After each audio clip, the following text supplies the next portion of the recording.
Olá, durante as próximas semanas continuamos a recordar alguns dos episódios mais ouvidos da última temporada. Em novembro de 2025 recebi o incontornável Hermano José.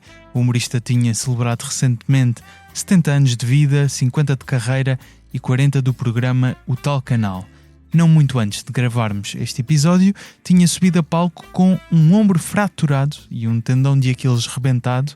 O caso aconteceu na Lourinhã, antes de um concerto. A nossa conversa foi longa, o episódio originalmente tinha 2 partes, esta republicação tem a nossa conversa completa. Mas antes, 2 convites. Primeiro, dia 13 de agosto vou estar no festival Vodafone Paredes de Cora com um episódio ao vivo. Pelo 12:30, no palco Jazz na Relva, vou conversar com a humorista Isabel Viana. Juntem-se a nós se estiverem por lá. Segundo convite, de 28 a 30 de agosto estarei na segunda edição do Mockfest, no Cinema São Jorge, em Lisboa. Um episódio ao vivo por dia de festival, com humoristas surpresa que vão estar por lá. Na edição passada conversei com 16 comediantes durante os 3 dias: Ricardo Araújo Pereira, Bombana Fofinha, Diogo Batáguas, Guilherme Jarinhas, Rafinha Bastos, entre muitos outros. Este ano vamos voltar a repetir o formato. A entrada é livre, mas os lugares são limitados. Para reservar um bilhete basta enviar e-mail para gcarvalho@empresa.pt indicando o dia desejado. Ainda há alguns lugares. Agora sim, recordamos a conversa com Hermano José. Humor à primeira vista.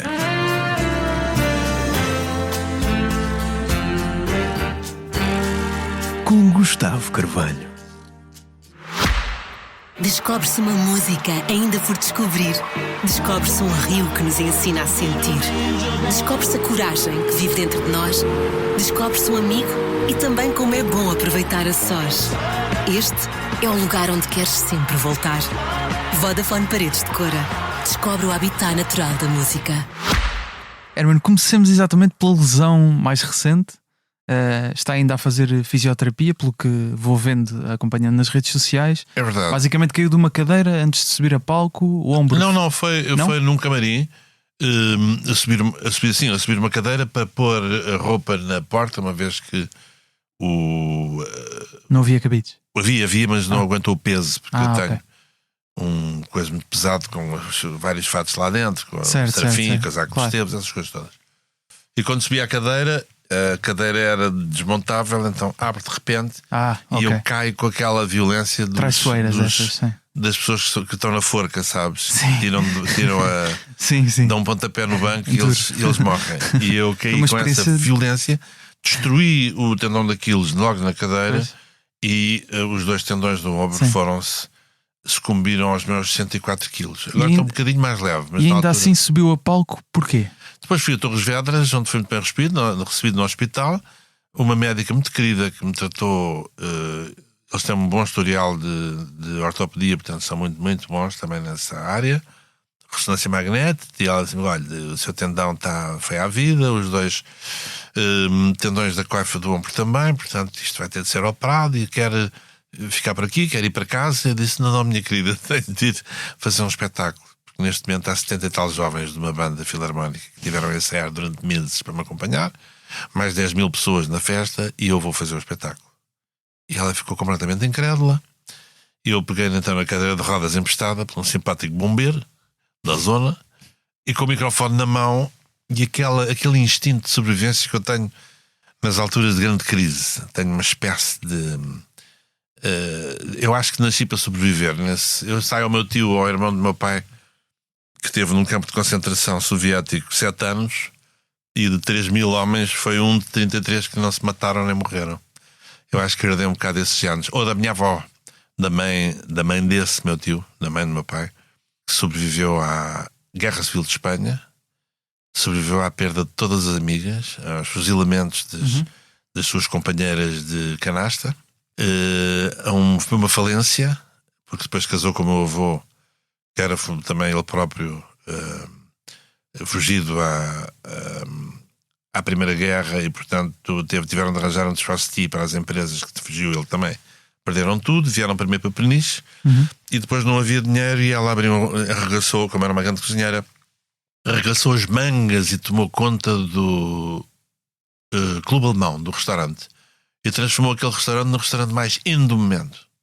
E com esse dinheiro o meu avô conseguiu abrir uma empresa e a vida continuou. E arranjar uma casa lindíssima na Avenida de Berna. Então, e acha que esse instinto de sobrevivência, Exato. eu acho que herdei.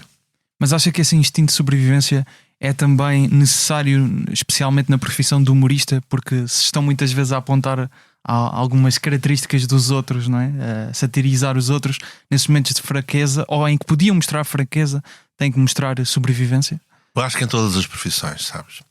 Porque abraças tu a profissão que abraçares, estás sempre debaixo da pressão da concorrência e da própria maldade humana. O ser humano nasceu para... Nós somos descendentes dos piores. Nós somos descendentes dos que atacaram, dos que violaram, dos que destruíram e ficaram com os castelos. Não somos descendentes dos que morreram, nem dos bonzinhos. E portanto, os nossos instintos não são os piores.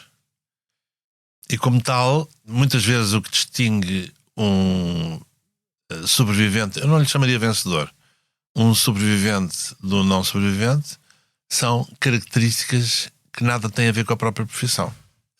Então não há assim um traço especial nos humoristas não, de maneira nenhuma. Nestes casos? Não, até eu acho que o humorismo tem várias vertentes, não é? Nós temos de todo o tipo de gente, uns preguiçosos, outros cultos, outros com sorte. Onde é que o Herman acha que se insere nesses? Olha, eu estou curiosamente numa zona muito curiosa, porque eu tenho um bocadinho de todos eles. Por isso também me revejo em todos eles e os respeito. Porque são um bocadinho produto de tudo, de sorte, de ter sido muito bonitinho quando era novo e portanto tinha aquele efeito boys band de chegar aos sítios e ter umas cançonetas que foram um êxito e o público feminino encher-me as salas e portanto também usufruí disso. Depois tenho uma altura muito gira que foi decisiva na minha vida. Quando a Maria Elisa me convidou para fazer o Passeio dos Alegres, para integrar o Passeio dos Alegres com o Júlio Isidro, uma das coisas que me foram ditas na produção é que não havia dinheiro para textos. Eu estava-me a preparar para ter um autor qualquer que me ajudasse, daqueles que eu tinha herdado do Teatro de Revista, o César Oliveira, que fez o Sábado à Badu na televisão, enfim. E aí também entrou o instinto de sobrevivência de que falava. Sim, sem dúvida. Sim. Aí porque eu estava com hepatite também e não quis que ninguém soubesse. Ia estar um mês e meio imóvel e não tive nada, fui para estúdio, capaz de contaminar colegas. Não contaminei ninguém porque aquilo era preciso beber o copo ou ter, enfim. E então, nessa altura, eu pensei assim: vou eu tentar fazer os meus textos.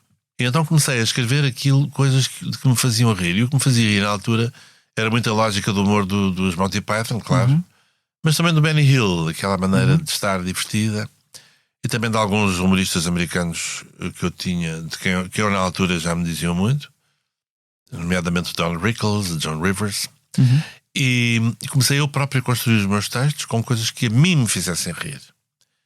E o que é engraçado é como eu comecei a fazer aquilo que eu queria fazer para eu me divertir e não aquilo que as pessoas queriam que eu fizesse, que era suposto fazer.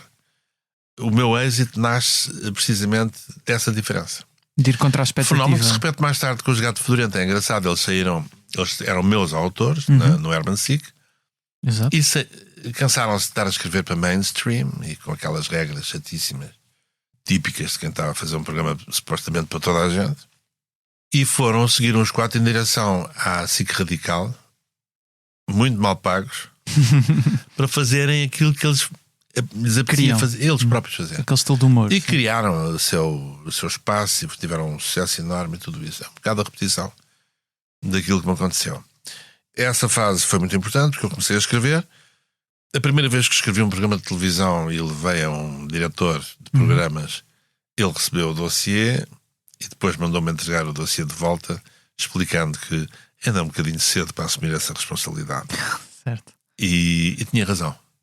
Mas nessa altura era 81, é precisamente quando eu faço o Tony Silva, e 2 anos mais tarde, então, já estava em condições de entregar um guião que era o Tal Canal. O Tal Canal, há uma história ligada ao Tal Canal que eu te vou contar sem os nomes todos, não gosto de... não quero deixar ninguém em xeque. Claro. O primeiro guião que eu entreguei do tal canal foi revisto a tinta encarnada, tudo aquilo que eu não deveria dizer e fazer. Houve uma espécie de uma liderança, sim, na altura, que pegou no guião, e ainda com tiques de antigamente. Estamos a falar de 84, 83 ainda, 83? portanto estamos a falar 9 anos depois do 25 de Abril, portanto os tiques estavam lá todos, não é? E rasuraram o programa, tiraram aquilo que eles achavam que deviam tirar e entregaram o programa à administração, à direção, à tutela, que era o José Nisa. O José Nisa. E o José Nisa recebeu aquilo e disse: tenha o juízo. Ele vai fazer o que entender, como entender.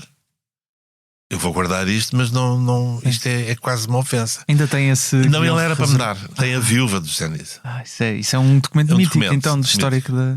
Mas que deixem em xeque. Eu não me apetece deixar nada. Sim. Não mas apetece. um dia, quando todos já tiverem ido. Depois talvez. Um dia num museu. Sim. Eu tenho várias coisas dessas na vida. Tenho outra também mítica, que foi quando foi suspenso o Morro de Perdição. O presidente do Conselho de Administração era um advogado ilustre chamado Coelho Ribeiro, que já destituído, tempo depois de já não ser, já está tudo resolvido, e ter voltado à RTP, e já nem se falar do assunto, encontramos-nos no bar do então Health Club que havia nas Amoreiras, que agora já não existe, é um supermercado. Ele passa por mim e chama-me e diz: eu estou muito doente, tenho uma doença muito chata, não vou durar muito tempo, gostava-lhe de transmitir tudo aquilo que se passou na altura, mas agradecia que só usasse a informação depois de eu estar fisicamente fora, ausente, para não ferir ninguém. E contou-me tudo aquilo que aconteceu e tudo aquilo que levou à suspensão do programa. E o que é que ele, entretanto, desapareceu, não muito tempo depois, talvez 2 meses depois. E eu pensei assim: ora bem, compensa estar-me a amar em herói ou em buff e estar a dizer, agora que me está tudo a correr bem e que estou em paz comigo e com o meu trabalho, compensa estar a armar-me em bufo e estar aqui a explicar quem fez e porquê? Não vale a pena. Mas e ainda tenho outra situação, sim, igualmente grave. Mas mais à frente é a tal questão da última ceia já no Parabéns, certo? Essa não teve importância nenhuma. Sim. Ou seja, essa não teve. Mas foram os dos casos mais públicos, esses dois. Esse foi muito público também. Sim. Mas esse não teve traições, no sentido em que eu tinha feito a última ceia na rádio comercial. Exato. Chorei a rir com aquilo. A versão original era muito pior. Eu disse: temos de fazer. Ainda registro dessa. Não deve haver. É pena. É pena. E eu disse: temos de fazer isso em televisão, é maravilhoso. Eu lembro do Markle, do jovem Markle na altura, e o jovem Nuno Artur, ainda muito jovens. Que escreviam na altura nas produções fictícias. Eles escreviam, eu reinventava, portanto aquilo tinha sempre mais. Eu dava-lhe sempre mais coloratura. Lembro-me deles dizerem assim: de certeza, de certeza quero fazer isto. E eu disse: quero, é maravilhoso, vamos fazer. Quando fizemos a primeira versão, eu pensei assim: isto está muito violento, vai-me criar problemas. Fazer uma versão mais suave. Isto para televisão ou ainda na rádio? Para televisão. Já para televisão. Revi pela segunda vez. Sim. E depois pensei: eu não quero problemas. Vou rever uma terceira vez. Tornar isto completamente anódino para não estar a arranjar problemas. Sim. E foi essa versão que gravámos. Sim. Portanto, quando eu ponho aquilo no ar, já é uma versão ultra revista para não criar problemas. Mas por terem sido 2 assuntos mediaticamente. Mas eu não te expliquei como é que nasceu a explosão. A explosão nasce precisamente porque, como ninguém tinha visto, e eu recebi as Irmãs Avilés naquele programa, eu disse tanto a Maria João, acho que era a Maria João Garapinto também, disse-lhes, e a Sunsum, eram as três Irmãs Avilés. Eu disse: olha, o meu momento de humor que elas estavam pré-gravado, elas não viram, é uma brincadeira com a última ceia. Ficaram um bocadinho preocupadas sobre a Maria João. Disse: mas sei lá, mas veja lá o que é que vai fazer. Não nos mistura assim com coisas menos agradáveis. Não, esteja descansada, Maria João, que eu mostrei aquilo à minha mãe, e a minha mãe adorou. Até achou que eu fazia um Jesus lindo. E aquilo começa a ser conversa antes de ir para o ar. E portanto, quem pediu a suspensão daquilo, pediu sem ver o conteúdo. Exato. Quando o conteúdo vai para o ar, E depois foi emitido sem porque problema. os dois diretores de programas tiveram Pulso firme. testículos. O Joaquim, É outra os forma dois de Joaquim, dizer, Joaquim sim. Vieira e o Joaquim Furtado disseram: não, nós assumimos a responsabilidade, porque eu pus completamente nas mãos deles. Sim. Disse: eu não tenho mais colete antibalas para polémicas, se não quiserem fazer, eu percebo. Porque eu queria fazer um produto feel good mais do que fazer grandes polémicas. Mas mesmo assim a polémica nasceu e foi uma grande maçada e foi muito desagradável. Esses testículos que o Herman referia, das pessoas que tiveram coragem para dizer não, isto não vamos censurar. Sim. Isto, já não é esse tempo. Essas decisões depois em discussões até recentes que tivemos, agora o caso dos Anjos e da Joana Marques, em que foi obviamente uma grande discussão mediática também. Eu sinto que a opinião pública esteve muito mais favorável ao lado da Joana, também por as experiências que tivemos com o Herman no passado. Esta ideia, sendo que é uma coisa diferente, atenção, porque Sim. no caso do Herman era um canal público, o Estado. Sim, mas eu acabei em alguns casos para ser usado como argumento. Eu acho que sim, que em algumas gerações foi importante. As gerações mais novas, curiosamente, não se lembram de nada. É muito engraçado porque as gerações mais novas reconhecem-me através do Insta, ou através de coisas que os pais mostram, ou através de coisas que vão descobrindo no YouTube. Elas não viveram a situação. Vou-te dar um exemplo muito giro, ainda por causa da minha fisioterapia. Estou a ser tratado por 2 jovens fisioterapeutas gentilíssimos da Fisio Gaspar, e agora estava com o segundo, com o André, que me disse: o que eu adoro é este anúncio com as tias, um anúncio que eu estou a fazer para agora com o Vasco Pereira Coutinho. É com o Vasco Pereira Coutinho, e que está a ser Para o realmente Pingo um Doce. êxito maravilhoso. Eu tive de explicar que aquela personagem que eu fazia nasce num programa de televisão Exato. do qual ele próprio nunca tinha ouvido falar, porque não é dessa época. Quando o programa de televisão foi para o ar, ele tinha 3 anos. E portanto, como nunca voltou a ele, aquela personagem ele adorava porque a descobriu na net, mas não tem memória nem do Diácono Remédios, nem do próprio programa, nem de nada disso. E portanto, essa realidade é também uma realidade muito curiosa. Primeiro porque é uma realidade que nos torna um bocadinho mais humildes. Porque há realmente alturas, de forma em que, no sentido em que isto é muito simples. Tu só tens energia quando tens painéis solares, quando há sol. Se não houver radiações para cima dos painéis, não gera energia.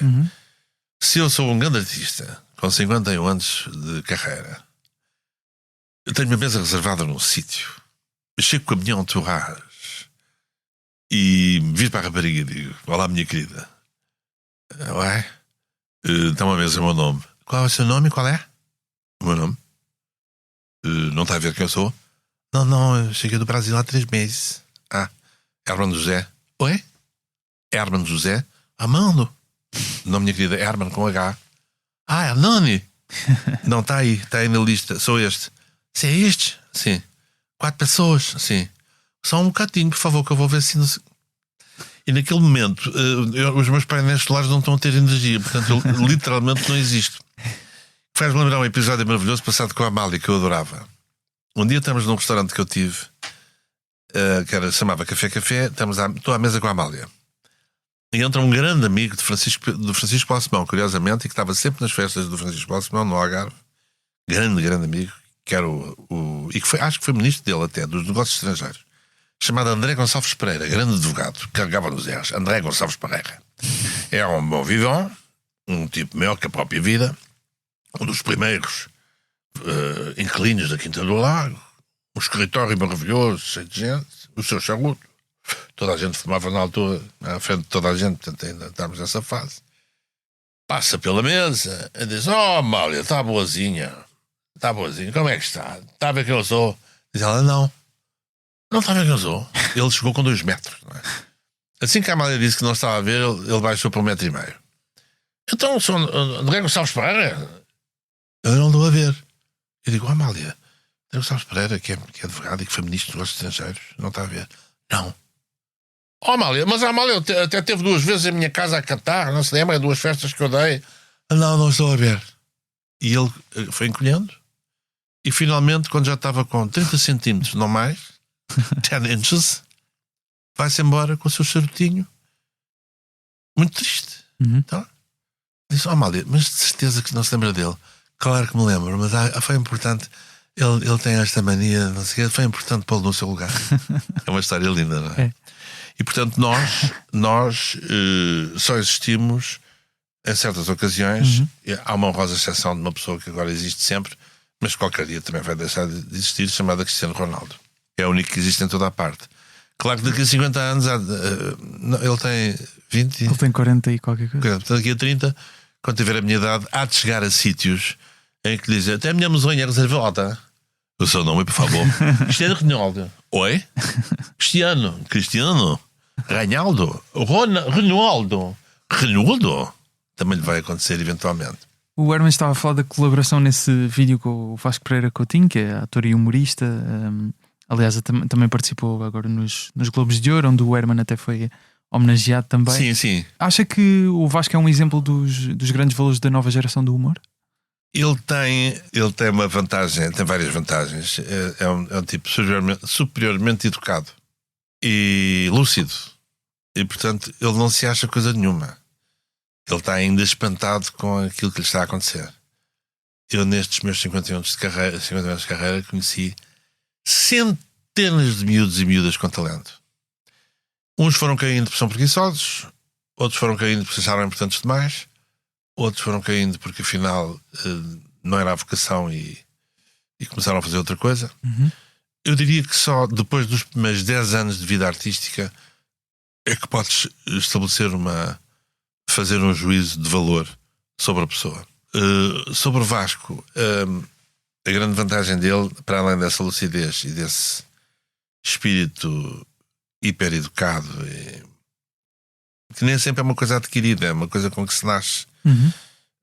Eu já tive várias obras em Azeitão há uns anos e tinha uns pedreiros que eram gentlemen e tinham outros que eram terríveis. Portanto, isso é um bocadinho. Mas está um bocado na alma. Vasco... Ele é de tal maneira positivo que nesta nossa dupla acabou por funcionar como catalisador do meu próprio disparate. Senti-me tão feliz ao pé dele e foi tão divertido que houve ali uma química nitidamente.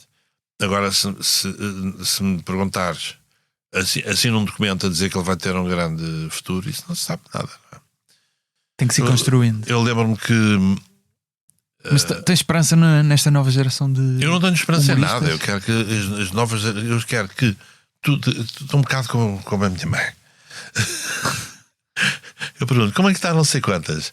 Não, sei lá como é que ela está. Olha, eu estou bom e sei que me interessa. Claro que ela diz-te meio a brincar. Mas para mim é completamente indiferente. A nova geração de... A ideia da nova geração para mim não é nada que mais me deprima que o conceito de nova geração. Ai, são jovens. Apareceram os jovens. Só uma coisa que mais me deprime que isso é a patetice com que os mais velhos, já a partir dos 40, 50 anos, olham para a juventude. Há uma coisa que eu percebo, que é quando lhes dá pau e tesão, está-se lindamente. Quer dizer, a quantidade de gente que eu vi a olhar para a Áurea quando ela começou e não percebiam se ela cantava bem, se cantava mal. Olhavam para ela, que era linda. E comigo aconteceu-me enquanto humorista. Eu era tão giro, fazia ginástica, tinha olhos compridos, era muito bonito. Toda a gente me achava um talento. Mesmo aqueles que ainda não me tinham ouvido representar nem fazer nada. Portanto, essa coisa patética do idoso que diz: ai, a juventude, ai que vem, ai aquele jovem, e esta jovem. Eu estou-me a borrifar para a juventude. Quer dizer, nós estamos todos na horizontal. Hoje, no dia em que estamos a gravar, ganhou a Câmara de Nova Iorque um tipo de 34 anos, cuja função vai ser lutar contra um tipo que tem 78, que é o Donald Trump. Sim. Eu odeio. O Zoran Mamdani venceu a Exatamente. Mayor de Nova Iorque. Estão completamente na horizontal. Não vale a pena perguntar a Donald Trump. Donald, diga-me aqui uma coisa para o nosso programa Tribunal dos Artistas. Acha que Mamdani é um talento para a política? O que o Trump vai dizer é: não, eu quero ver é quem é que vai sair vencedor desta contenda. E eu tenho artisticamente, eu tenho a mesma posição. Eu não me interessa, está ali um jovem que tem muito talento e tem 3 meses de carreira. É muito bom. É tão bom que, se formos os dois fazer um espetáculo, eu fico aflito porque a deliverance dele, ou a voz, ou a maneira de tocar piano, ou o seu repertório me vai pôr em xeque, isso aí eu valorizo. Mas encontra pessoas Agora, a dessas juventude para mim... no humor atualmente? Já te respondo. A juventude para mim não é um posto de maneira nenhuma. Certo. Não te vou falar no futuro nem no presente, mas eu tenho de falar no passado para contar um episódio que é realista e que é decisivo. Do parte dos meus autores, eu estava na Antena 1 a fazer uma coisa de rádio chamada radiodifusão, Herman Difusão, uma coisa do género. Eu não escrevia textos, na altura estava farto e cansado, e portanto era a equipa que tinha nascido com a lógica das produções fictícias. Exato. E no meio daquela equipa, que era tudo gente gira e útil, do qual fazia parte o Marco, de quem já falei, e tantos outros, havia um miúdo novinho que se sentava à minha frente e lia primeiro o texto antes de eu gravar. E quando a maneira de ele dizer e fazer as coisas dava-me chão, o sentido do humor fazia-me cócegas. Este sacana tem uma piada. O sacana é o Ricardo Araújo Pereira. Se me perguntasse naquele momento, acha que este miúdo que vai gravar consigo tem um grande futuro? Não sei. Não sei sequer se ele vai ter capacidade de trabalho, porque escrever humor é das coisas mais duras do mundo. Pegando noutra miúda que está muito em voga, que é a minha querida ex-coautora Joana Marques, eu conheci várias. A Joana veio trabalhar connosco numa fase completamente imberbe, ainda de miúda, fascinada com tudo o que estava a acontecer à volta. A Joana começou a fazer as suas primeiras experiências, os seus primeiros passos em equipas, depois foi cientificamente aprendendo e apreendendo a coisa, e hoje em dia o que ela está a fazer, que é só o mais difícil que há de fazer, que é o humor diário, ela é uma extraordinária técnica radiologista que aprendeu a ler bem as ressonâncias magnéticas. Aquilo é um cumulativo de know-how e de trabalho. Foi aliás assim que a trataram em tribunal, radiologista. Pois é, olha que bela coincidência, eu não pensei nisso. Achava que estava. Exatamente. E portanto, hoje em dia, parte do seu sucesso, grande parte do sucesso do Ricardo também, e pronto, e agora podia falar em outros do género, mas que não estão a ser tão falados, são eles próprios produto de teimosia, perseverança e ausência de preguiça. Porque escrever humor é das coisas mais chatas e mais difíceis que há. Mas lembro-me até no podcast que o Herman gravou aqui neste estúdio, no Liberdade para Pensar, aqui há 2 anos talvez, a certa altura falava um bocado do humor que estava a ser feito e dizia que havia coisas muito giras, mas era tanta coisa que havia também humor muito fácil. Acha que há algum, contrariando os exemplos que deu, há alguma preguiça no humor atual? Há muito humor preguiçoso que apanha boleia da juventude. Porque as pitinhas acham de giro e que engraçado, e eles fazem emissões de 1 hora de coisa nenhuma, até revelando incultura, iliteracia, também por razões de preguiça, mas são novos, são giros e fazem coisas, as pitinhas adoram e enchem salas, e portanto é legítimo que o façam. Estão na fase certa para fazer.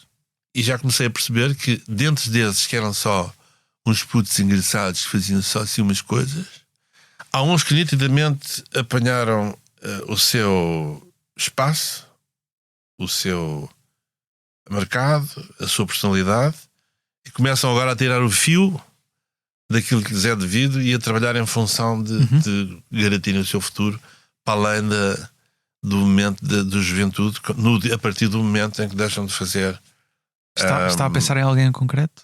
Eu estou a pensar, há vários assim que eu acho piada. Eu só não vou dizer os nomes, porque depois aqueles que eu vou, aqueles de quem eu não me vou lembrar, vão ficar de tal maneira tristes. Claro. Todos eles têm uma coisa que me comove. Todos eles, sem exceção, me têm como, não forçosamente como referência absoluta, mas como uma das referências. Claro. E são todos muito, muito queridos. E quase todos me convidam para as suas emissões e para os seus trabalhos. São tantos que eu não aceito os convites, porque senão não tinha tempo nem para viver, nem para fazer espetáculos, nem para descansar, nem para as fisioterapias. Mas há uns que se percebe nitidamente que começaram a pôr fermento no seu estilo e a arranjar uns caminhos muito coerentes. E há outros que já simplesmente desapareceram. Espuma dos dias levou. E que, apesar de tudo, se mantêm vivendo e fazendo umas coisas e tal, não tão importantes. E há outros que se percebe nitidamente que vão depois optar pelas segundas profissões, porque não é ali que se vão manter. Mas há fenómenos curiosos. Por exemplo, o Fernando Rocha, para mim, é um fenómeno giríssimo. Porque o Fernando é muito bom, tipo, gajo encantador, um homem de caráter. É um gajo que começa só a ser, no fundo, um contador de anedotas, com aquela coisa do sotaque nortenho, que é maravilha, com aquela deliverance que consegue cortar os ambientes mais complicados, e conseguiu pegar nele e ir burilando a sua imagem, a sua vida, e faz o seu piso em pé e os seus espetáculos e tal. Um gajo tipo respeitado, muito giro o percurso dele. Estava a falar das rubricas diárias de humor, que era, disse que era o mais difícil para fazer. De tudo. Isto porque no início das produções fictícias, eu estava a ler um livro que é dos 13 anos de insucessos, a história das produções fictícias, e a certa altura, quando o Nuno Artur Silva, que começa as produções fictícias, começa a trabalhar com o Herman em 92, a certa altura é referido que o Herman estava quase em anos de solidão criativa, ou seja, era muito trabalho. Foi pior que isso. Acho que a rádio na altura era eu queimei por causa da TSF. Então acho que podíamos dizer que foi, se fosse nos dias de hoje, era uma espécie de burnout criativo. Burnout, não é uma espécie, foi mesmo um burnout. Foi mesmo? Ok. E deu origem a toda uma geração. Não criativo, que eu continuava a fazer muito bem improviso e muito bem personagens. Descrita especificamente. Foi um burnout total. Mas é interessante que isso deu origem a uma geração e à possibilidade das produções fictícias existirem. A história é muito gira. Eu estava completamente em burnout, conforme disse, não aceitava nada porque fosse escrito, já nem mails conseguia mandar. Estava de tal maneira zangado com a escrita. Porque na altura o que estava a fazer era rádio diária e televisão ainda. Mas a escrita da rádio diária matava. A escrita é uma coisa insuportável. Ter as ideias e ter a responsabilidade, toda a gente ouvia. Claro. Não havia concorrência, portanto aquilo tinha de ser sempre muito bom, que é uma coisa, uma desgraça. E queimei de tal maneira que o Emílio Rangel, o último ordenado que eu tive em rádio era uma fortuna. Eu ganhava no mês de rádio o equivalente a 15 mil euros, que na altura, estou a falar em 89. Sim, já 15 mil euros em 89 é uma coisa muito séria, não é? E eu disse, olha, eu não aguento mais, preciso muito de dinheiro e dá muito jeito, mas não sou capaz de fazer mais. Ele faz uma conta proposta e aumenta-me 100%. E diz-me, arranjei-te, falei com os patrocinadores, pagamos 30 mil euros por mês.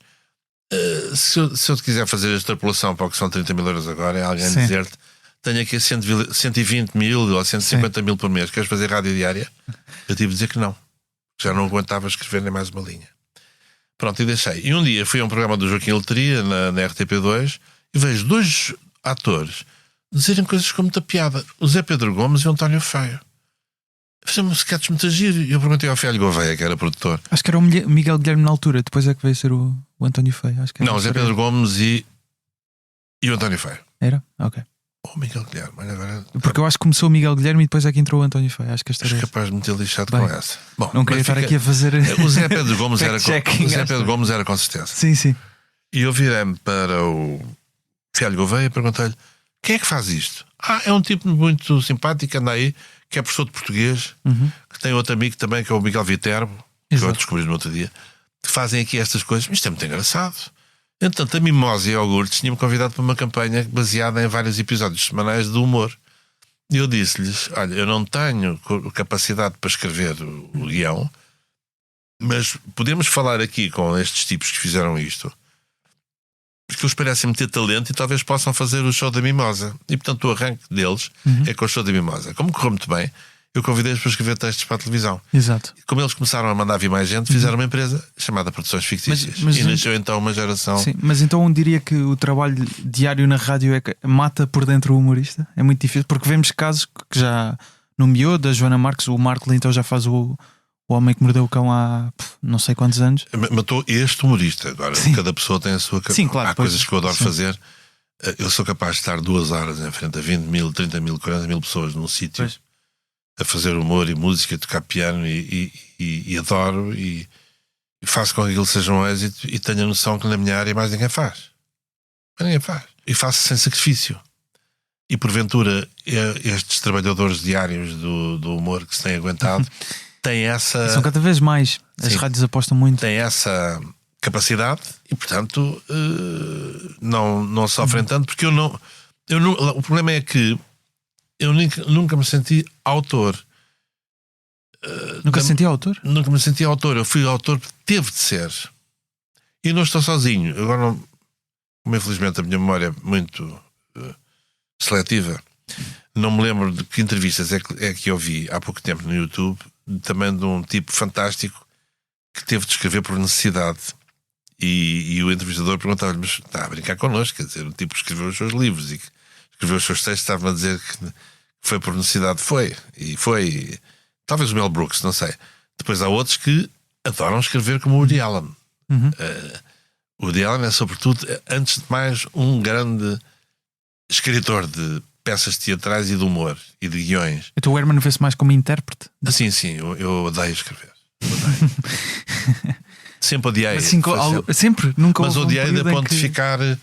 Não é doente, mas ficar profundamente infeliz. Sim. Mas acho uma coisa curiosa que em algumas entrevistas mais recentes que eu vi que do Herman ouvi que referia sempre que tem por hábito rever os programas que faz na televisão. Sempre, uma questão de profissionalismo para perceber o que é que... Mais uma questão, no outro dia estava a pensar nisso, não é tanto por profissionalismo, é uma razão mais egoísta. Eu lembro quando foi o Herman Enciclopédia, eu não revi os textos. E quando chegava Os Homens do Norte, aquela coisa, também não é do Norte, também não é do Norte. Lembro, por exemplo, desse sketch, que era muito complicado. Eu chegava, olhava para o guião e pensava: isto não está como eu acho que tem de estar. Parava a gravação e estava penosas horas com os atores, Miguel Guilherme, Maria Rueff, José Pedro Gomes, sentados a olharem para mim e eu olhar para um guião com uma caneta a tentar tirar de um sítio para no outro, mudar a... Aquele momento era tão penoso e tão cansativo que eu comecei a fazê-lo em casa desde que há documento Word. Porque antigamente não havia. Os guiões eram coisas fechadas em papel. Sim. A partir do momento em que eu pude começar a receber o documento Word previamente, claro, e mudar dentro do guião aquilo que eu achava que devia ser mudado, eu comecei sempre a fazer isso.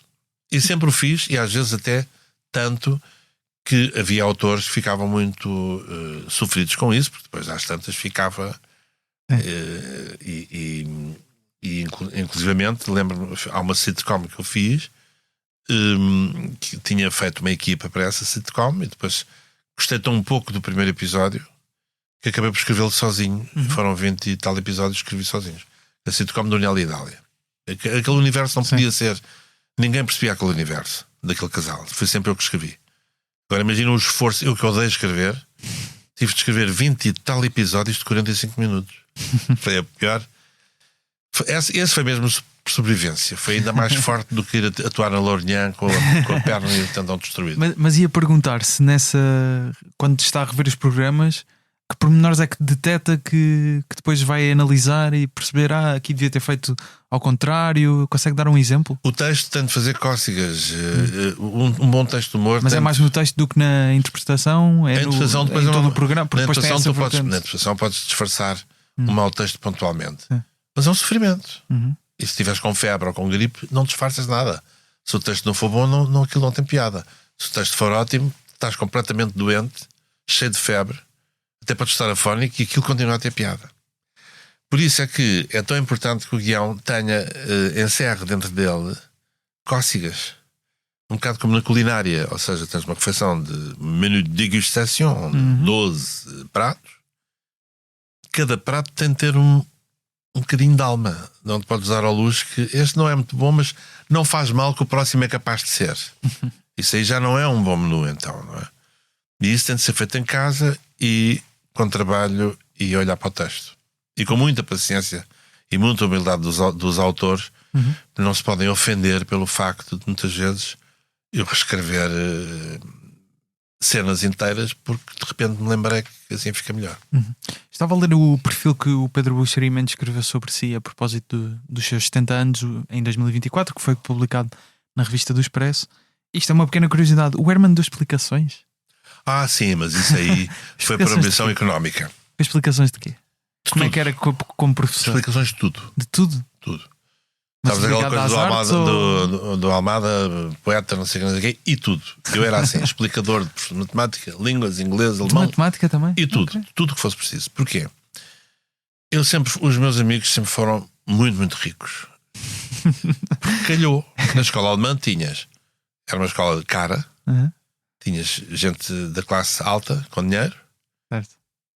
Depois os alemães não tinham dinheiro, eram geralmente filhos dos oficiais de Beja e da malta que estava em Beja, na base alemã. E depois as pessoas, os outros que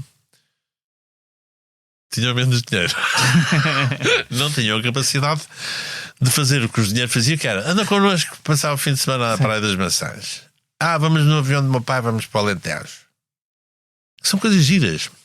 Anda connosco, vamos comer ali não sei o quê. Entra aí a sobrevivência. Não, e eu fui sempre, e como os meus pais eram uma classe média com classe, a casa da minha mãe era bonita, eu vestia-me bem, o meu pai sempre teve um carro bonito, portanto não se percebia muitas diferenças. E eu fui sempre embalado pelos meus amigos ricos como se fosse também um deles. Sem nenhum complexo, porque eram todos amorosos, sem exceção. Alguns com 25 de Abril, coitados, perderam tudo. Enfim, a revolução também foi um bocado violenta. E aquilo foi andando muito bem até aos 18 anos, quando chegou a altura de termos carro. E de repente, a minha amiga Anabela aparece-me com o Lotus 7. Que gira, Anabela, e tal. Bonito e tal. O meu amigo Pedro Vidoeira, que eu adorava, um Fiat 124 descapotável. O meu amigo Tony, o pai era representante da Porsche, parecia-me com Porsche. E a mim perguntou: então e tu? Eu está quase, estamos a saber isso.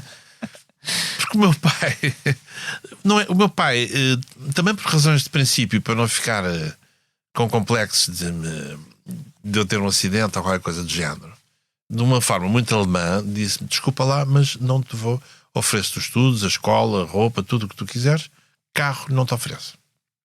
Conseguiu comprar o carro? E eu fiquei entre o grupo de amigos, era o único que não ia lá ter de carro. Tinha sempre de inventar uma boleia ou uma desculpa. E aquilo começou a ser muito invasivo. Eu disse: eu tenho que ter um carro decente. E então comecei a dar explicações e percebi que eu era, como sou muito divertido e muito ator, conseguia interessar os miúdos. E todos os miúdos a quem eu dava explicações tinham resultados fantásticos. Porque o problema não é tanto a matéria, é mais a maneira como se está a matéria. Se tu fores um professor daqueles chatos que fala, não sei o quê, é uma coisa. Se tu fores um tipo... É um bocado a diferença entre os diplomatas portugueses e os diplomatas... Eu adoro os diplomatas portugueses, tenho muitos amigos, mas basicamente são muito chatos. E o diplomata brasileiro. Numa viagem com Mário Soares ao Brasil, levantava-se o português e começava a falar: nosso senhor Presidente, senhores aqui presentes, é maravilhoso. Muito oficial. Não é oficial, então. São chatos. Nós somos naturalmente chatos. E portanto é com muito gosto que voltamos a esta linda biblioteca do Rio de Janeiro para evocar aqui esse grande poeta, pessoa e as pessoas, o Soares adormecia completamente, caía-lhe a cabeça. Eu começava a pensar na minha vida e a doer-me as nádegas de estar sentado tanto tempo. As pessoas muito chateadas com o discurso. Acabava o diplomata português, entrava o brasileiro, lembro-me de um que era o Lampreia, que foi o primeiro a discursar. Levanta-se e diz: que prazer! Quanta honra! Eu estou-me afastado de propósito do microfone, que era tudo feito em tom tonitruante, de receber os nossos antepassados, esta gente linda, não sei o quê, como no samba de Carmen Miranda. E as pessoas acordavam e aquilo era tudo maravilhoso. Era entusiasmante. E portanto a gente retia o que eles estavam a dizer. Se tu me perguntares o que é que disseram os diplomatas portugueses, não me lembro. A única coisa que eu me lembro é como é naquele anúncio dos gatos que só ouvem do Whiskas, só ouvem eu só me lembro dos brasileiros. Eu tenho ideia das histórias lindas que foram contando. Ora bem, isto para te dizer que eu dava explicações de maneira efusiva e diferente, portanto passei a ser um êxito. Entusiasmante. Toda a gente levava 40 escudos por hora. Eu começo a aumentar por 50, não perdi clientes. Comecei a ter cada vez mais gente. Depois aumentei para 60, depois cheguei aos 80 e aos 120. Uau. quando tu começas a ganhar 120 escudos por hora, em 8 meses ganhas dinheiro para comprar um Alfa Romeo em segunda mão. Foi o que aconteceu. Foi o que aconteceu. Portanto, às tantas, Quantos eu alunos? apareci. Quantos alunos eram nas explicações? Não eram muitos, só que eram todos ricos. Tinha tudo casas ótimas e apartamentos de 600 metros quadrados. Mas o Herman nessa Porque altura. os pais podiam pagar. Sim, mas o Herman nessa altura tinha que idade? Ainda estava a estudar. Sim, ainda estava a estudar, ainda era miúdo. Só que Eram pequeninos, eram muito... tipo 8 anos, 9 anos. Okay. Porque cá estou a ser injusto, que uma das minhas grandes clientes era a irmã do meu pai, a minha tia Júlia. Dei explicações à filha, à Marinita, e ela era super generosa. E muitas vezes até me dava mais do que eu pedia. E eu juntei dinheiro e consegui comprar realmente o meu Alfa Romeo vermelho, que é lindíssimo. E portanto, a partir daí foi um momento, foi mágico para mim, porque a partir daí nunca mais perdi a técnica de ganhar para ter as coisas que queria. Portanto, o que eu fiz de 86 até 90 foi arranjar maneira de substituir as explicações por espetáculos, publicidade, outras coisas. Todo o dinheiro que ganhei foi sempre com o trabalho. Foi remuneração, nunca foi negócios, porque eu infelizmente não tenho jeito para os negócios. Antes, pelo contrário, todos os negócios que fiz correram mal. Herman, fica por aqui a primeira parte da nossa conversa. Vamos, obviamente, continuar. Herman, em 2022 o John Cleese veio a Portugal, uma digressão do espetáculo Last Time to See Me Before I Die, ou seja, a última oportunidade para me verem antes de morrer. Ele ainda está vivo. Eu estava na plateia, o Herman também, mas só um de nós é que escalou e subiu ao palco para dar um abraço àquele Python. Como é que foi esse momento? Porquê é que o fez? Ele nasceu da seguinte maneira. O agente que trouxe o John Cleese era meu amigo. Portanto, ele fez questão em dizer ao John Cleese: hoje vamos ter aquele que eu acho que é o melhor humorista português de todos os tempos. Portanto, ele já sabia que alguns na plateia ia estar um tipo que se calhar no final ia ter com ele, porque ia querer dar-lhe um abraço e tudo isso. A certa altura ele faz um jogo com telemóveis para a gente fazer perguntas. Mandar perguntas por e-mail, exatamente. E eu fiz uma pergunta, porque eu tinha visto, intervalo que ele tinha. Eu tinha uma entrevista dele que se queixava amargamente, estava farto do bairro onde morava, que os vizinhos eram todos russos. Tinha chegado o dinheiro russo lá a Mayfair, onde ele estava.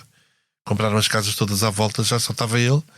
Portanto, sempre que ele saía, só via boas boas, até faço para a Joaninha da balabúzia. Não, mas eu te amo, mas fechou-te a terra. Mas o fumo, de batia, da na boca. E ele então diz numa entrevista que estava um bocadinho farto dos vizinhos russos e que tinha saudades de ouvir falar inglês até na rua dele. E a pergunta que eu faço é: já ainda está farto dos seus vizinhos russos? O que é que acontece? O agente, quando lhe dá a minha pergunta, explica-lhe: é o tal humorista. Este é o tal humorista. Portanto, quando ele faz a pergunta, já é explicar que é do fulano de tal, olhando, perguntar quem é, e eu levantei-me. Pronto, e entre me levantar e subir para lhe dar um abraço, obviamente que as pessoas perceberam que era o Herman. Eles próprios sabiam que era eu, portanto. Estava, na altura não tinha o tendão daquilo avariado. Ainda subi o palco com muita facilidade. E isso ele assustou-se, porque veio de repente uma criatura de 100 quilos com uma agilidade especial a saltar para cima do palco. Ainda pensou: espera aí que eu vou mesmo morrer agora aqui às mãos de um maluco qualquer.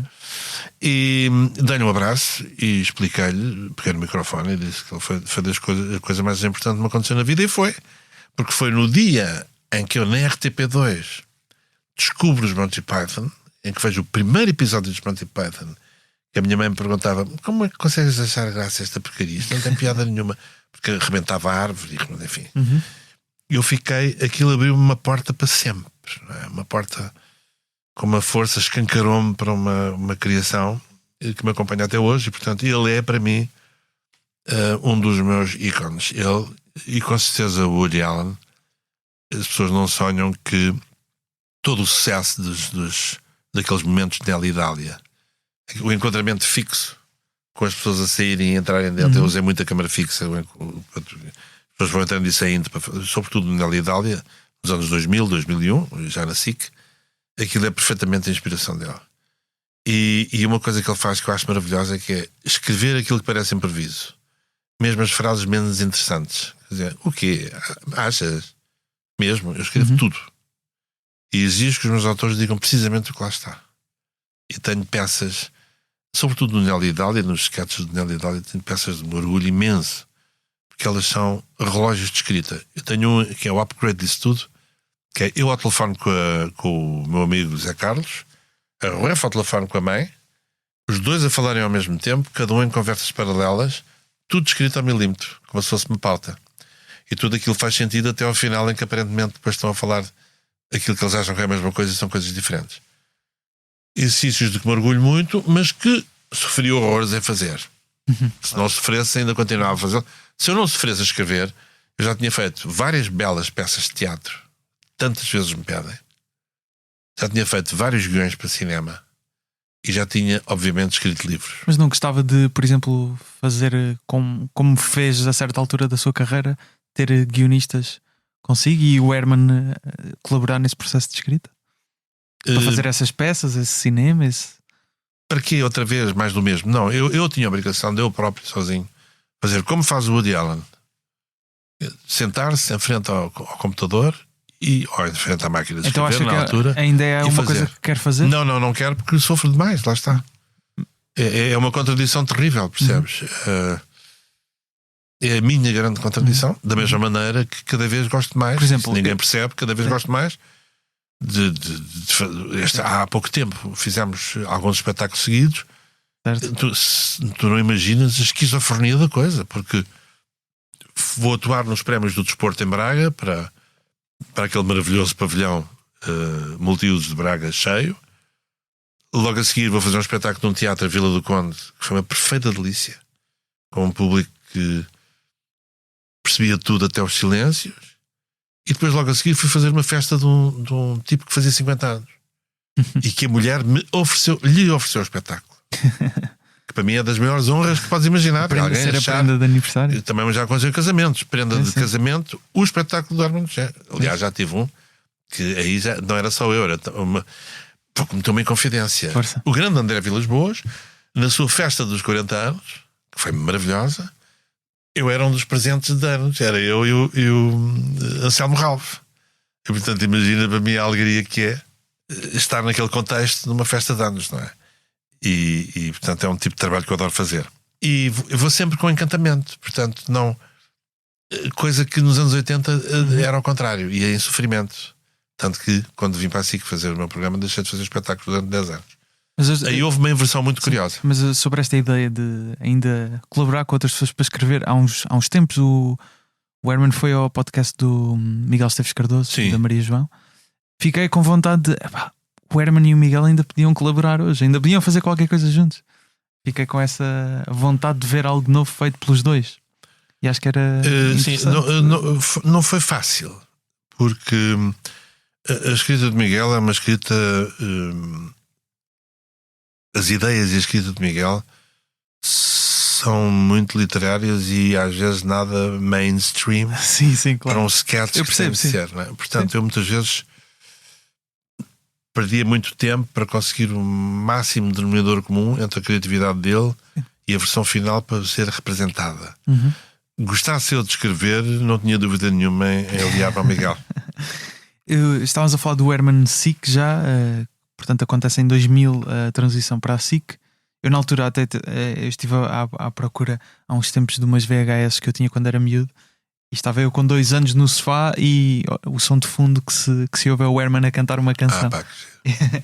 Ainda não consegui detectar a música, acho que não é uma daquelas mais conhecidas, seria uma porventura mais só específica daquele programa. Mas uma das coisas que me impressiona depois a ver os vídeos especificamente do Herman SIC era a quantidade de estrelas internacionais que eram convidados, e a televisão já evoluiu muito nestes anos, mas aquilo é algo irrepetível, nunca voltou a acontecer. Um Lionel Richie, o Sting, Tom Jones são apenas alguns daqueles que passaram pelo Herman SIC. Anastasia, Gloria Estefan, ficávamos aqui uma lista infindável. Mas eu vejo aqueles vídeos do Herman a conversar com eles em direto, e depois há aquela questão de ser em inglês, mas também fazer comentários à parte em português, e há ali uma elegância, mas ao mesmo tempo o Herman também a gozar um bocadinho com eles, mas quase em privado, não é? Só parecia quase uma coisa. Agora estamos aqui só entre nós, que o Sting não está a perceber que eu estou a fazer uma piada com ele. Alguma vez, com todas essas estrelas mundiais, se sentiu intimidado ou starstruck para fazer esse tipo de humor? Olha, porque é um nível ainda diferente, não é? O que me aconteceu foi precisamente ao contrário. Ou seja, a coisa normalizou de tal maneira. A razão também. Há aqui várias razões. É chamada uma espécie de tempestade perfeita. A SIC tinha ganho. A SIC era líder absoluta nessa altura. E tinha ganho imenso prestígio internacional. Portanto, sabia-se algures que havia uma grande estação privada que tinha tido sucesso no país, cujo dono era uma figura de prestígio internacional também. O Dr. Francisco Pinto Balsemão era muito maior do que as pessoas pensam aqui que era. Claro. E vimos agora com o seu falecimento. Era enfim, uma criatura especial e portanto, essa tempestade perfeita fez com que fosse natural, juntamente com o Emílio Rangel, que era um criador, um tipo também maior que a própria vida, passou a ser natural algumas figuras passarem por cá. E depois a coisa era facilitada porque Portugal era uma entidade discográfica, todas as grandes editoras tinham a sua sede cá, e Madrid era um caso à parte. Eles, antes de irem para Madrid, passavam primeiro para Portugal, depois iam para Madrid. Alguns vinham de propósito porque adoravam, como é o caso de Júlio Iglesias, que um dia veio do Japão de propósito, parou aqui, fez o programa comigo e seguiu para Miami. Nem foi a Madrid, nem nada disso. Escala em Lisboa para ir E ao eu comecei-me a habituar a todas as semanas. Há um programa em que há um convidado brasileiro muito querido, já não me lembro quem, que foi ter comigo, ator de novela, talvez. Perguntou se eram personagens, não era? Assim, sim. Disse, olha, diz uma coisa, isso é tudo personagem que você vai fazer, mas está a falar de quê? Dos nomes das portas do camarim. E realmente eu pus-me a ver Marcel Marceau, Anastasia, era tudo, era só nomes de primeira classe. Uta Lempa, era só nomes de primeira água de tudo, parecia mentira, parecia que alguém tinha enlouquecido. E então eram 2 horas de malta, e depois eles ficavam encantados porque se encontravam nos corredores uns aos outros, numa espécie de sala de visitas que já constava na Europa e no mundo e nas Américas, que havia em Portugal um sítio onde toda a gente ia, que tinha uma orquestra especial, que até o Tom Jones cantou e não precisou de levar a orquestra, enfim. Ganhámos ali uma dinâmica maravilhosa que cai quando Portugal, porque as vendas dos discos começaram a cair, não é? E quando Portugal passa a ser satélite de Madrid. Na altura havia uma empresa muito famosa de pão, cuja central era em Madrid, e que fazia a distribuição para Lisboa, porque para eles era tudo igual. 600 para Lisboa, norte de Espanha, Andaluzia. Portanto, se pegares na península, pode ser um único país, com Madrid a meio, a fazer a gestão. Claro. Aliás, o Saramago é que dizia que até acreditava que teríamos mais sucesso se fôssemos um único país. E então, o que é que acontecia? De repente eles acharam, bom, vamos fechar, vamos passar a fazer tudo a partir de Madrid. E a partir do momento em que passa-se a partir de Madrid, toda essa corrente de vedetas passa a ir para Madrid e Portugal deixa literalmente de existir. Fazer parte do circuito. E pronto, isso também coincidiu depois com uma certa... Então nunca se sentiu assim intimidado por... Não, a única grande desgosto que eu tive gigantesco. Em 91 eu estava a fazer a Roda da Sorte e convidam para os 25 anos de Disney. E eu pensei, não vou lá fazer nada, a RTP não levava equipa, portanto não podia fazer nada, ia ver a Disney. Até que me dão um programa, eu olho para o programa, não sei o quê, muita gente de televisões, e de repente vejo entrega de prémio dos professores, que é uma das coisas mais importantes que há na América uma vez por ano. O Presidente da República homenageia os 300 melhores professores. O Presidente era o George W. Bush pai. Mr. President, não sei o quê, George Wood, entrega prémios a professores. Os prémios são entregues pela Elizabeth Taylor. Eu perguntei, Elizabeth Taylor vai lá estar? Vai. Então vou. Porque eu pensei, nem que seja para... Não havia selfies, infelizmente, não é? Mas só para chegar ao pé dela e dizer-lhe o fascínio que eu tinha para aquela carreira, para aquela mulher, para aquela diva imensa, não é? E lá fui com o coração aos pulos, com a Ruth Rita, que era a minha menina que mudava as... Sim. Fiz um vestão lá porque eu falava línguas e depois adotaram-me, e depois de tal maneira tive tanto sucesso que o próprio apresentador americano deixou de ir porque se sentia intimidado, o Pat Sajak. Enfim, o Merv Griffin, que era produtor, apaixonou-se por mim. Era um homem que era muito versátil sexualmente e, portanto, ficou doido comigo. É uma forma de dizer. Eu andava a fugir do Merv Griffin, que disse: tens de ficar cá a fazer as férias, porque eles eram donos da distribuidora. Mas muito querido, muito educado. Conseguiu falar com a Elizabeth. E portanto dei-me com toda a gente e foi tudo maravilhoso. E sei o que é andar a fugir à volta da mesa do Merv Griffin, porque também é meter no meu livro de memórias. E no meio disto tudo chega ao grande dia. Porque ela não está connosco, ela vem à parte, ela chega de helicóptero. Claro, não se ia misturar com os demais. Chega ao grande dia, vamos para o sítio onde é a entrega de prémios, que é uma espécie de um estádio. Temos de deixar as nossas máquinas fotográficas à entrada. Não havia telemóveis, portanto eram as máquinas fotográficas. Entramos, sentamos numa plateia. Lá ao fundo está uma relva com um pódio. De repente ouvimos.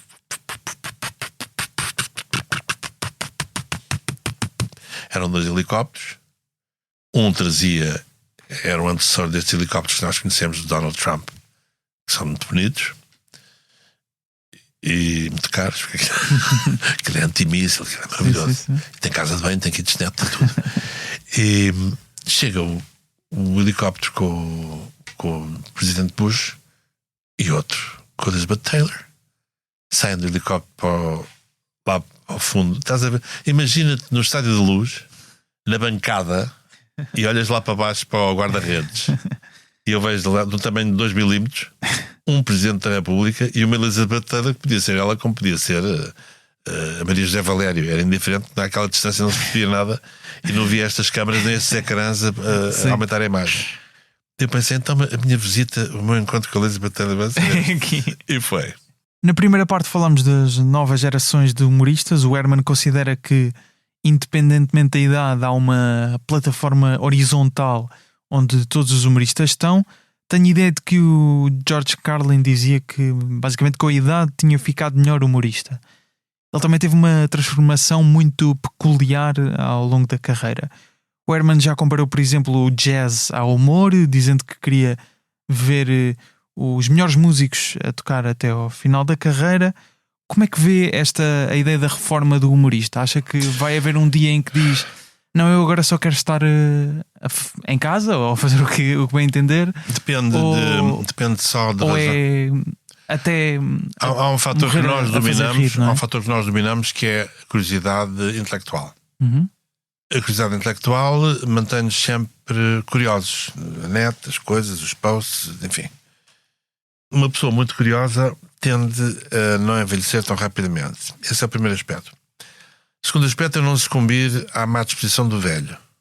A atriz de 70 anos olha para as mamas da miúda de 20 e apetece matá-la, como é óbvio, não é? Nós não olhamos para as mamas uns dos outros, mas, obviamente, há alguma inveja da maravilha que é ter-se 20 e tal anos, 30. Não é? Não podemos deixar que isso inquine claro. Nos meus tempos e nos meus tempos. Gostoso, e que nos meus tempos era fantástico, mas não tem nada a ver com aquele jovem. Isto são 10%. Certo. 90% é saúde física. Só. Infelizmente.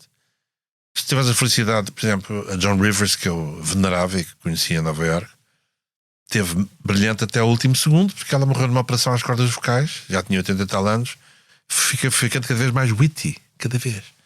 O George Carlin no final é maravilhoso, aguenta-se até ao final e depois bebia tudo e fumava tudo, claro. E portanto desfez-se, porque foi uma vida de excessos. No entanto, um dos meus outros ídolos, que é o John Rickles, aguentou-se lindamente quase até ao final. Depois aconteceu-lhe uma coisa tremenda, que foi, começou a ficar muito debilitado das pernas. Os últimos espetáculos é numa cadeira, tipo Elsa Soares, né?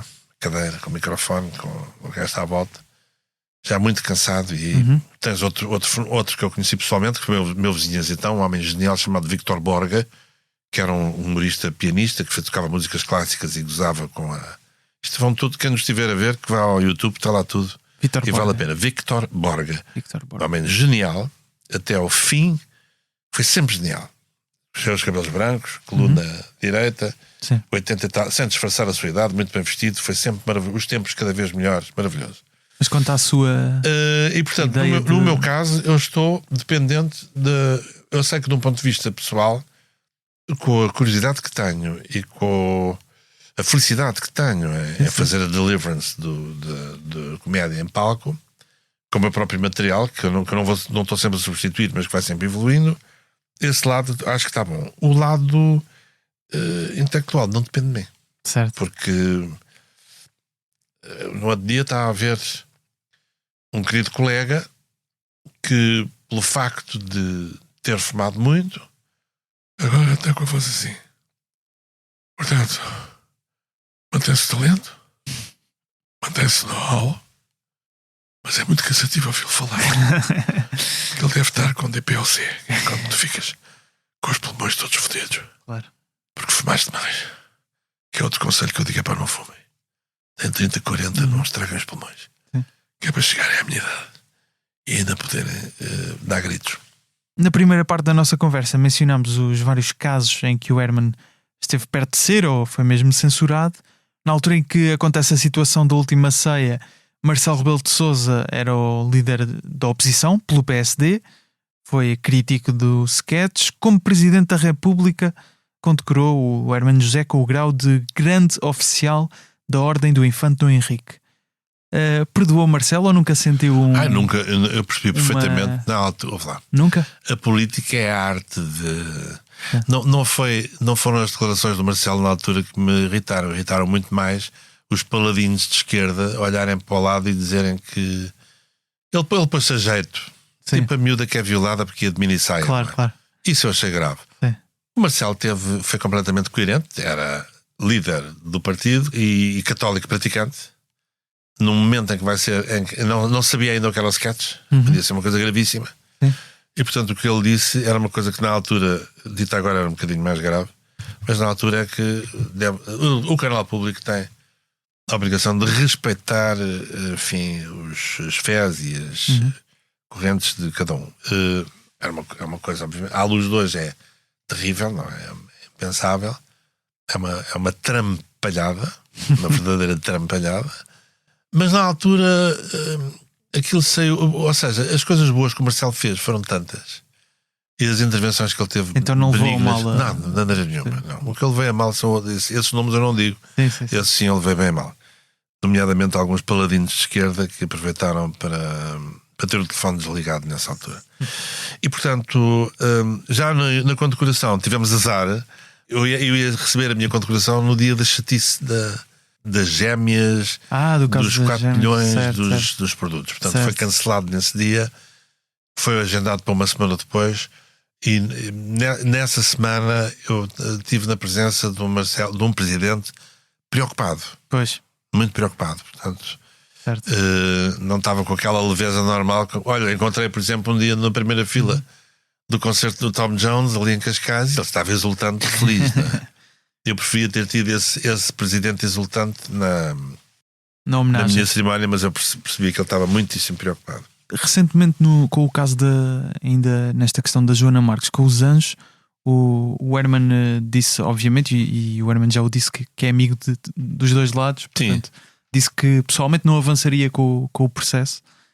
E achei curioso porque também refletiu sobre algumas situações no seu passado em que, conhecendo a ideia do conceito do efeito Streisand, que o Herman explica, É verdade, bem, que é basicamente chamar a atenção para uma coisa que as pessoas não estão a ligar assim e tanto, de repente é que de repente é torna isso que aquilo. transforma aquilo. Exato. Exatamente. Por acaso, eu acho que a grande opinião, a grande frase, curiosamente, foi o Bruno Nogueira que disse.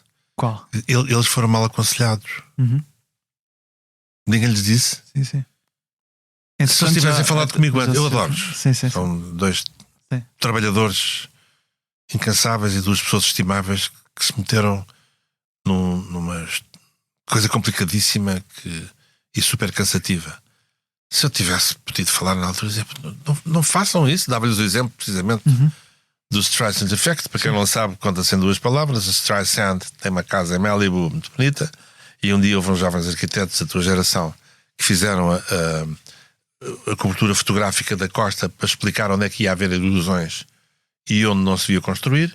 Puseram na net, tiveram 450 pessoas a ver aquilo. A Streisand descobriu a casa dela e pôs-nos um processo de não sei quantos milhões por invasão de privacidade. Claro. Aquilo passou a ter 500 mil de views e ela nunca mais teve privacidade. Toda a gente soube onde é que ela passou a coisa e obviamente que perdeu o processo. E, portanto, há coisas que não vale a pena. E no caso se eu não conhecesse os anjos, se eu tivesse bacteriologicamente puro em relação a eles, eu tinha pegado no caso e tinha até militado nele, porque era uma bela oportunidade, como a Joana fez, e muito bem, de esclarecer a opinião pública como é que funcionam essas coisas do humor. Neste caso específico, qualquer opinião que eu desse ia feri-los tanto, Claro. que eu preferi Havia uma pôr a questão cabeça de no amizade, cepo. sim, Houve sim. quem não. Houve Exato, eu ia... cronistas que não me desculparam disso. O Henrique Raposo do Henrique Expresso, ficou- especificamente. Raposo ficou ofendidíssimo porque achou que eu tinha a obrigação e porventura teria, Sim. Disse que esperava mais não do fosse Herman. a ligação emocional àqueles dois manos. E eu valorizo muito isso porque por uma razão muito simples. A todas as atitudes que tomaram em relação a mim, ao que eu próprio tomei, saltando por cima das relações pessoais, achando que estava a fazer uma grande coisa, porque a pureza bacteriológica do momento merece tudo. É mentira, não merece. Há coisas que não valem a pena. E eu vou-te dar um exemplo específico. O João Deus Pinheiro esteve nas minhas festas de anos com a mulher, senhora fantástica, e de quem eu sempre tive imenso, que foi ministro. Eu tive sempre o maior carinho. Um dia, num dos textos que eu estava a fazer, gozava-se com o facto de ele ter roubado uma manta da TAP. História completamente inventada e provada mais tarde em tribunal que era invenção. E eu achei que, apesar da grande amizade que tinha por ele, que ia fazer uma grande figura profissional, respeitando aquele texto que não era meu, na altura, daquele editorial, gozando com a situação da manta, e fiz o meu momentinho de glória, espezinhando e saltando por cima de uma pessoa que visita de minha casa 10 vezes, ou mais. E arrependi-me muito. E é engraçado, um dia encontrei o casal depois no Algarve, às compras, no supermercado. Pedi-lhe desculpa pela piada? Não pedi desculpa, mas eles foram muito gentis, porque cumprimentaram-me ambos com olhar ferido.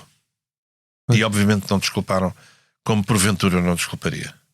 Portanto, eu acho que há alturas em que a militância, a amizade e o caráter se devem sobrepor ao nosso imenso orgulho para ter prestígio, opinião e notoriedade. O contrário também acho. Acho que não é por acaso, de repente, por fulano de tal de morrer, que passa a ser boa pessoa. Ou que não foi responsável por coisas que nós achávamos que não deviam ter sido feitas. Portanto, também não vale a pena ser desonestidade intelectual, não. Agora, pedir escusa não é ser desonesto. Eu não escrevi nenhuma tese a defender os anjos. Eu pedi escusa da polémica. E em alguns casos deve-se mesmo fazer isso, como fazem alguns juízes. Não posso julgar esse assunto porque essa rapariga é minha sobrinha. Mas considera a decisão positiva para as questões da liberdade de expressão no humor? Tudo que venha reforçar a liberdade de expressão é sempre positivo. Sobretudo se Reforçar, passar, ou neste caso defender, não é? Porque não, reforçar a ideia de que o Estatuto da Liberdade não é para ser beliscado, nem destruído, nem inquinado. E portanto foi uma didática, um momento didático para explicar à opinião pública como é que as coisas funcionam. Acho que, citando o Bruno, que eles foram mal aconselhados. Eu esqueci-me do nome do seu amigo João Deus Pinheiro. João Deus Pinheiro. Já aconteceu alguma vez pedir desculpas por piadas sem ser esse caso? Já. Em que situações? Há uma situação muito, muito específica. Estou a fazer 1, 2, 3 com o Carlos Cruz em 1986. Os sketches que eu fazia, eu revia-os e aumentava-os. Um dia era um canibal. E eu precisava, no final, de fazer uma piada sobre comer. O canibal gosta de comer e tinha de arranjar uma mulher bonita que coubesse naquele contexto. Quem é que estava de bonito na altura no ecrã? Uma deputada do PS chamada Edith Estrela, que era uma mulher, mas na altura uma mulher lindíssima. E portanto tecnicamente, preciso de uma mulher muito bonita, vai esta, pumba. Pus o nome, aquilo foi em direto para o ar, num contexto muito desagradável, muito estupidamente machista. Eu gostava de ver de boca aberta com uma maçã toda nua, com uma maçã na boca, uma coisa profundamente desagradável. Mas que in the spur of the moment, com 30 e tal anos, à procura de finais e de bargalhadas e de explosão, me pareceu muito bem. Claro que não me pareceu bem, claro que ela ficou ofendida, claro que as filhas odiaram. E mais tarde tenho a hipótese de me cruzar com ela e lhe pedir desculpa pelo momento. Ela já tinha desculpado, não tem importância nenhuma. E até num jantar lindíssimo, numa casa de Sintra fantástica, com Mário Soares até. E expliquei-lhe que aquilo tinha sido realmente uma burrice da minha parte e senti necessidade de pedir desculpa pela deselegância. Há quem diga que o George Carlin dizia isso, ou o próprio John Rivers. Nunca peçam desculpa por uma piada, mas peçam desculpa se a piada não teve piada. Portanto, se no teu critério o que tu disseste foi gratuito e não teve piada, se pedir desculpa, sim senhor. Que foi o que o Herman considerou nessa situação. Sim. O Herman ainda dispara armas hoje? Por minha vontade, sim. Contra giradiscos também, não? Por respeito aos vizinhos, não. Eu tenho bastante terreno e adoro armas. Não é para matar nem pessoas nem animais. É para matar, para partir coisas. Vidros, garrafas. Como conhecemos. Quando fui para Azeitão, a princípio, os caçadores andavam livremente por ali. Portanto, na época da caça, ouvias pau, pau, logo de manhã, às 7 da manhã, ao pé da janela, ouvias pau. Eu disse: isto é terrível.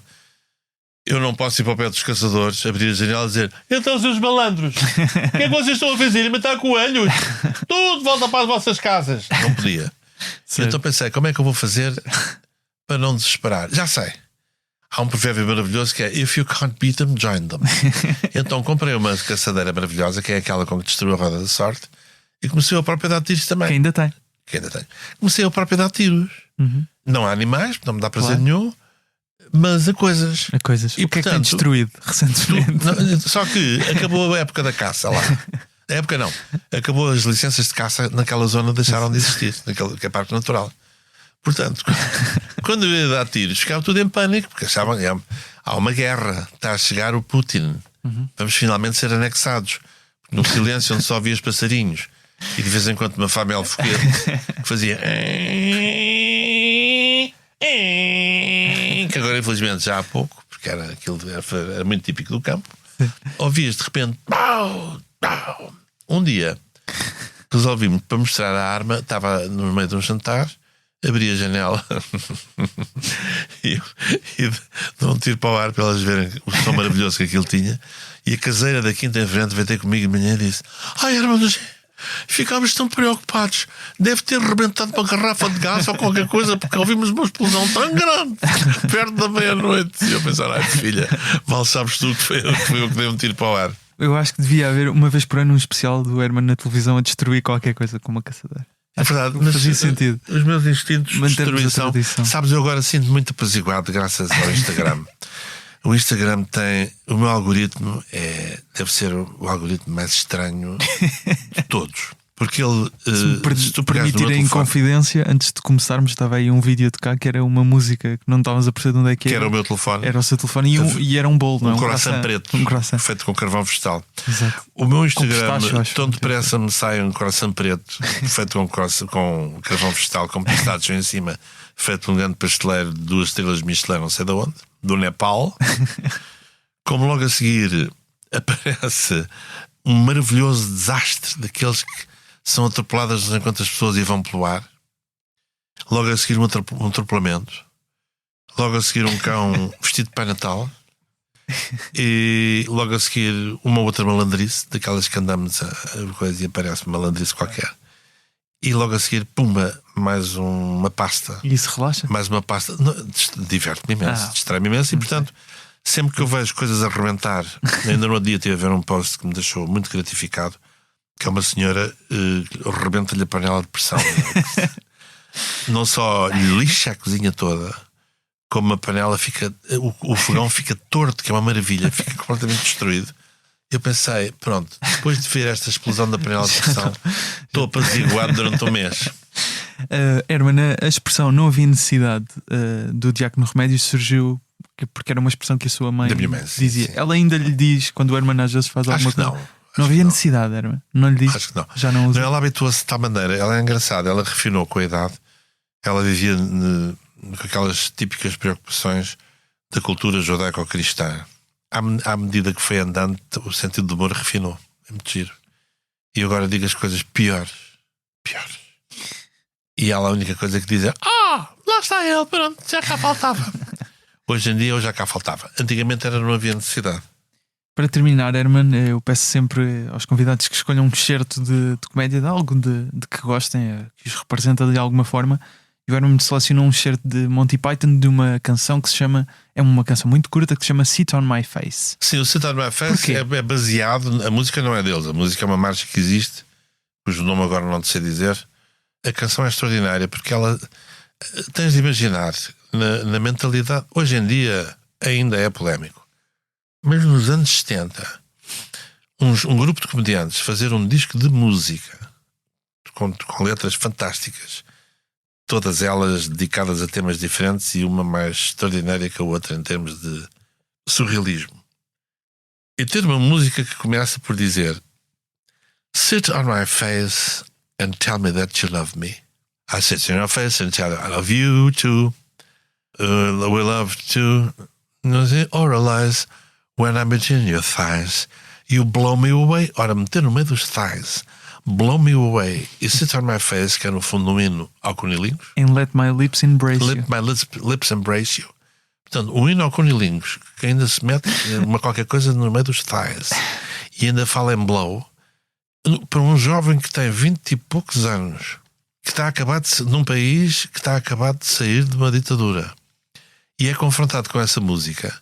Isso faz parte da tal abertura total de janelas que me mudou a vida. En plus, como se não bastasse, a música é gravada com imenso rigor. Ou seja, isso é muito BBC.